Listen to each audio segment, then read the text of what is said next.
The first and most important measure of a good company in financial terms is it makes a high return on operating capital in cash.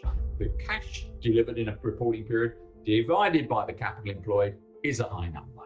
Secondly, it has a source of growth which enables it to reinvest those cash flows. It's no good having wonderful returns on your business if you are landlocked into a very small segment, niche, or geography, and you can't deploy the cash that's being generated to grow the business. You need both of those elements to make a truly great investment.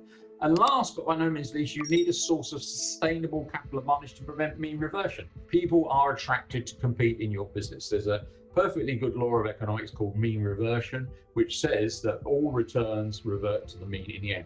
It's not quite right, this law. Of course, the answer is most companies' returns revert to the mean or average in the end. There are a few companies that have got competitive advantage that enables them to fend off the impact of competition. Companies are just like us. People overcomplicate analysis. Companies have a cost of capital and a return on capital. If they make a return above their cost of capital consistently, then the value of the company grows over time. If they make a return below their cost of capital consistently, the value shrinks over time.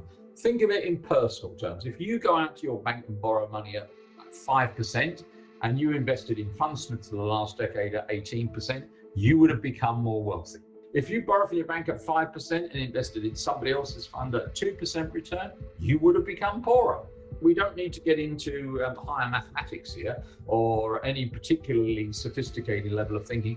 It's a fact. This is the case. Yet, since Warren Buffett wrote that in his annual report in 1979, I would say more people in the investment community have ignored it than have used it. This quote from Warren Buffett's number 2, Charlie Munger, in many respects summarizes why this is important. I'll just read it. Over the long term, it's hard for a stock to earn a much better return than the business which underlies it earns. If the business earns 6% on capital over 40 years, and you hold it for that 40 years, you're not going to make much difference to a 6% return. Here's the punchline, even if you originally buy it at a huge discount.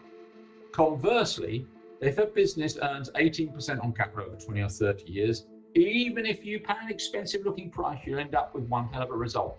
He's telling us something here, which is very important. This is not a theory. He's not putting forward a theory of investment. It's a mathematical fact. It's important to realize that. I wish I'd had a diary that I'd kept from when I started in finance all those years ago, and that I put 2 columns in each day. And every time in the investment business, somebody asked me whether a company or a strategy was high quality, good, and high returns on capital, I would put a tick in one column.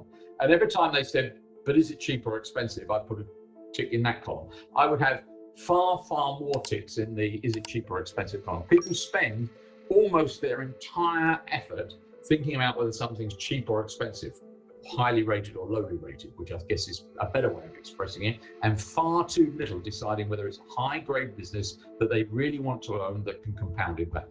And I think Munger basically encapsulates why it's important in that quote. Once you've got adequate returns, you need to have a source of growth to enable you to reinvest. It's no good having a business that makes 25% return on capital, but you can't sell any more of the product or service. There's nothing for them to deploy more capital into. So we look for companies that have got a source of growth for them to invest in.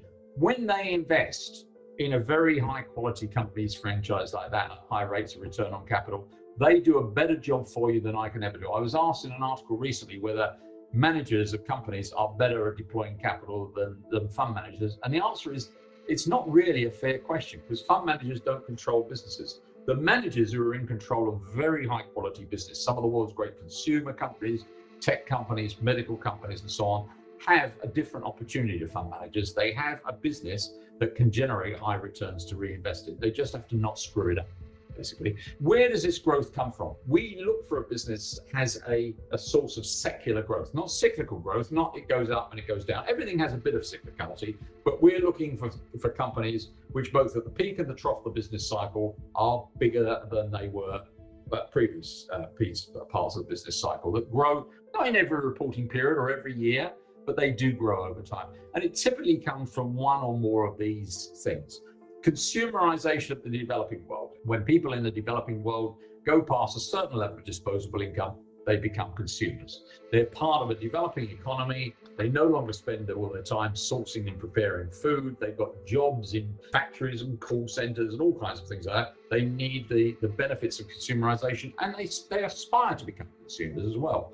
But in the developed world, there's premiumization. We may not be consuming more, mostly, but we consume better over time. We may not drink more, hopefully most of us don't, but we might drink better quality. We might upgrade what we do. So whatever it is we're talking about consuming, there's quite a good chance that we will go up the curve in terms of brand of goods that we're consuming over time and premiumize it. Aging populations, an awful lot of people look for growth in investment through young populations. In fact, that's part of the drive in the consumerization of the developing world. But aging populations are pretty good too. Aging populations have increased consumption for a number of things, and not least forms of medical care. Aging populations can be quite a big driver of certain companies. White space, as you probably know, is a term used by people in the marketing and sales business. If they've got a map of the world or a country or territory, somewhere where they've got no representation, no sales, they colour white on the map, a white space. There's lots of white space around the world for people to grow into. I've given you 3 examples there. Eyes, and what do I mean by that? Something like 2/3 of the world that needs vision correction doesn't currently have it. They don't currently have access to reading glasses and other forms of vision correction. They will get it in time. Payments. We're often asked whether we prefer MasterCard or Visa, PayPal, or Square, or Apple Pay, or Google Pay, and the answer is, yeah, we've got a view on which one might be better than the other one and so on. But the reality is they'll probably all do pretty well. And the reason they'll all do pretty well is they've got an enormous white space to grow into. Something over 80% of the world's volume of transactions is still done in cash, basically. It won't be. Toothpaste, a bit like eyes, again, something like 60% of the world doesn't yet use toothbrushes and toothpaste to clean their teeth. They will. If you want to have an intimate relationship with somebody who started cleaning their teeth, best you take it up, I think would be my way of looking at it. And so for people who are in this industry, like Colgate, there is clearly a very long runway, for want of a better term, ahead of them. And there are other trends which are just out there, which we alight upon. Just put a couple down there. Pets. If I had to pick one area of secular growth which appears to have a very, very long way ahead of it, it's spending on so-called companion animals or pets. Pets, as any of you who've got them will know, are on a journey to becoming full family members. Our spending on pets is rising very rapidly. The year that I last looked, which was Americans spent $10 billion per annum on diet pet food. Now, have a think about that for a moment. There are not very many pets that can open the cupboard. You could just try giving them less to eat. But no, diet pet foods are what they buy. And of course, for diet, read more expensive and higher margin. And so on and so forth. 40% of American adults live alone. To them, particularly during things like the pandemic, a pet is an important point of contact. Basically, if you wanted a cat or a dog in America during the lockdown, you would have had to have gone on a waiting list at £1, never mind at a breeder, to obtain this. Testing is something we like as well. People do more and more testing as time goes by. COVID-19 has obviously given it a big boost as well. International trade. And sometimes these two things cross over. One of our companies is the world leader in veterinary diagnostic testing equipment. Testing is more important for pets than it is for the human animal, for a very simple reason: they can't speak.